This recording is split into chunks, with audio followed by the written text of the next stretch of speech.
Bien, como dijimos al comienzo de este programa, estamos en presencia, virtual, pero presencia al fin, por supuesto, y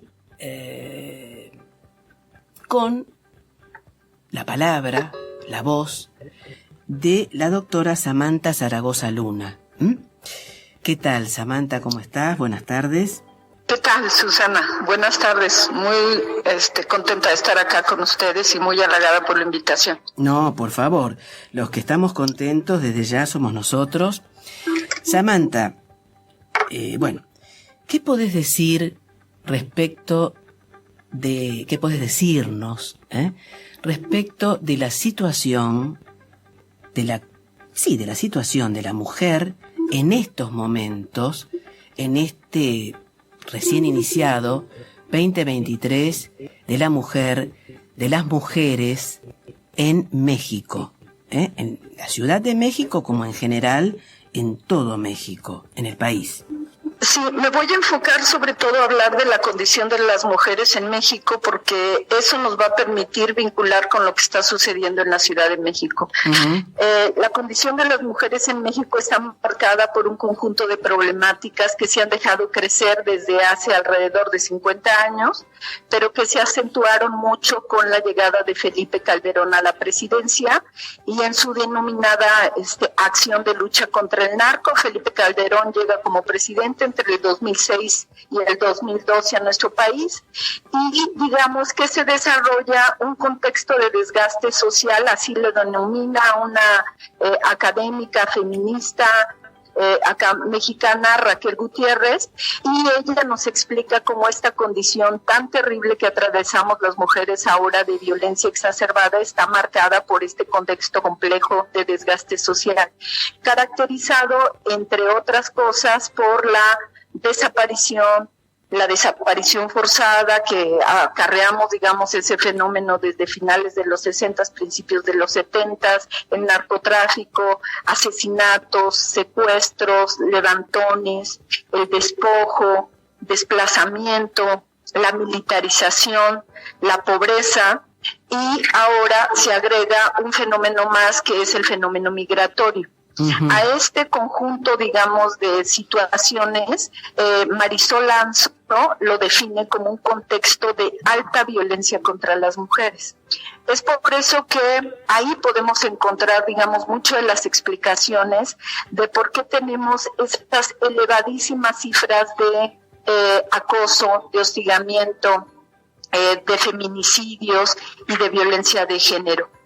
Decir que datos que nos proporciona incluso el Estado, digamos datos oficiales, en este caso que nos proporciona el Secretariado Ejecutivo del Sistema Nacional de Seguridad Pública, nos habla que algunos de los estados, por ejemplo, con mayor índice de feminicidio, que es una de las problemáticas que azota terriblemente a nuestro país, estamos prácticamente entre cifras que oscilan entre 10 y 11 mujeres asesinadas diariamente. Uh-huh. Ubican a estados como Veracruz, el Estado de México, la Ciudad de México, que por eso te decía que ahí lo sitúo con lo que estamos viviendo ahora en nuestra ciudad, Jalisco y Guanajuato, como algunas de los estados con mayor índice de feminicidio y también con muchas expresiones de violencia de género.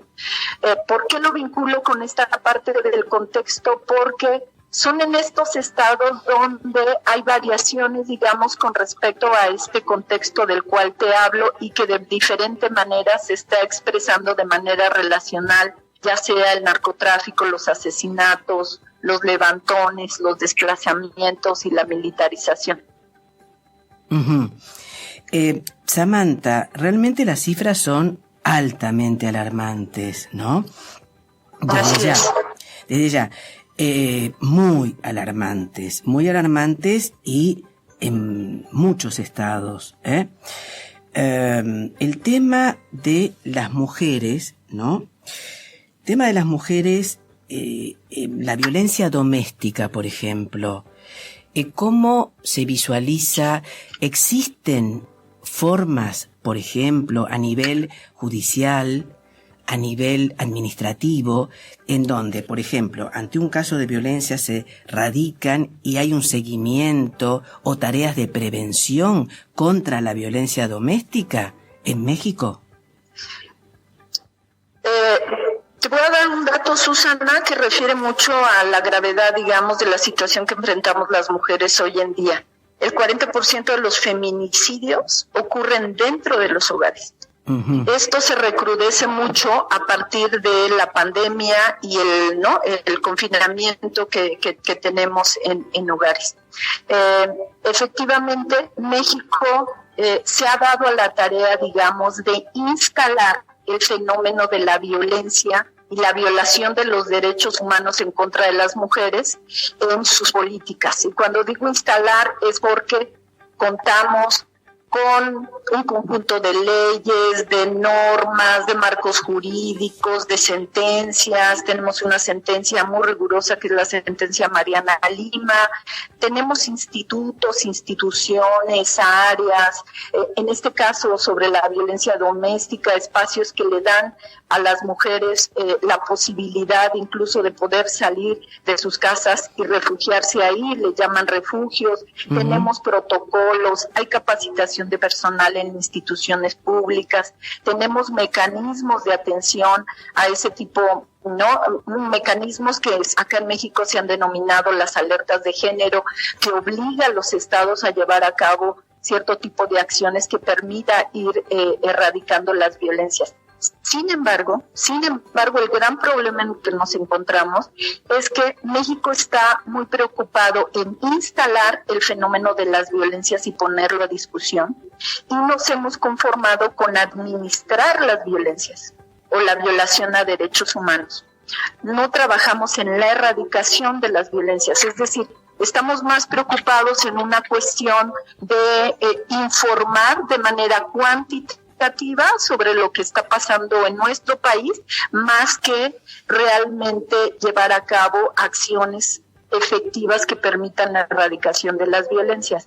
México responde mucho a las presiones externas que tenemos de organizaciones internacionales para dar resultados en términos cuantitativos. Obviamente también muchas instituciones están presionando a México para lo cualitativo, pero ahí la verdad es que no hemos atinado. Es decir, estamos preocupados por responder a la CEDAW sobre el fenómeno de la desaparición contra las mujeres o los compromisos que México tiene ante Belén do Pará o ante ONU Mujeres. Sin embargo, esa preocupación se queda en una cuestión eminentemente cuantitativa. Por eso digo que México está más preocupado en administrar las violencias y la violación de derechos humanos que en su erradicación. Es decir, que quienes están al frente del poder político quieren internacionalmente dar una imagen, de que se está trabajando en el tema, pero en la realidad de los hechos no ocurre esto, ¿no? Y sí se trabaja, pero no con los alcances que se requiere, ¿sabes? ¿Cómo ser? Estamos muy preocupados por generar un protocolo, por generar una institución, por generar una normativa. México tiene una ley de acceso de las mujeres a una vida libre de violencia que es súper pulcra, puntual. El asunto es que esa ley no se cumple.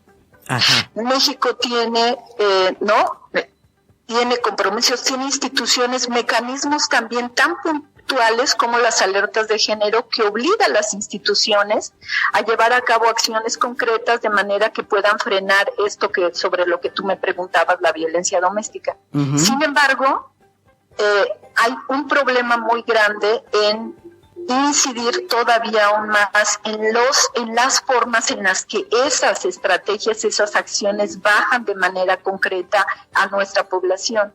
Y es que ahí siempre hemos señalado que falta trabajar mucho sobre la transformación de las conciencias de nuestra población, y para eso se requiere repensar el tema desde los primeros procesos formativos de nuestra población, es decir, instalar el tema en las educación preescolar, primaria, secundaria, pero esa es solo una parte. También además México requiere transformar sus condiciones materiales, que hagan posible que no se sigan reproduciendo estas problemáticas que tenemos tan fuertes de despojo, desplazamiento, el narcotráfico, y que nos tienen en jaque al país.